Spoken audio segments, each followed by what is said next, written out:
Top Chef trial, Boston Teamsters acquitted in extortion case after deliberating for more than 19 hours. A jury has acquitted all 4 Boston Teamsters who were accused of attempting to extort driving jobs from the producers of Top Chef 3 years ago. The not guilty verdicts come a day after the jury forewoman sent a note to U.S. District Court Judge Douglas Whitlock that one of the jurors is assuming guilt over innocence, and that the jurors are not sure how to proceed from here. The jury of 9 women and 3 men were deciding the fate of Local 25 Teamsters John Fiedler, Daniel Redman, Robert Caffarelli and Michael Ross, who are accused of attempting to shake down the show for unwanted, unneeded and superfluous services under the threat of violence and the fear of economic harm. Defense attorneys counter that the men's actions on the picket line that day in June 2014 were part of a legitimate labor dispute.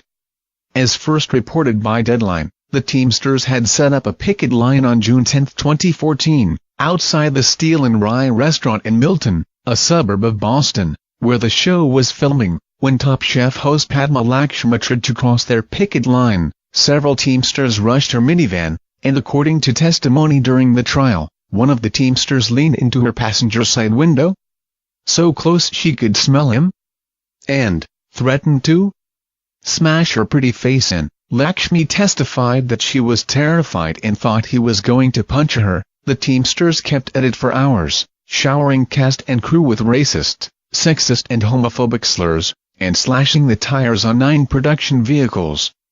Even so, police were present and made no arrests, and the jury decided that no federal crimes had been committed either. The 4 men had been charged with attempted extortion and conspiracy to extort. If convicted, each had faced a maximum of 20 years in prison. A 5th Teamster, Mark Harrington, the local's former secretary-treasurer, pleaded guilty to the same charges in December and was sentenced to 6 months of home confinement.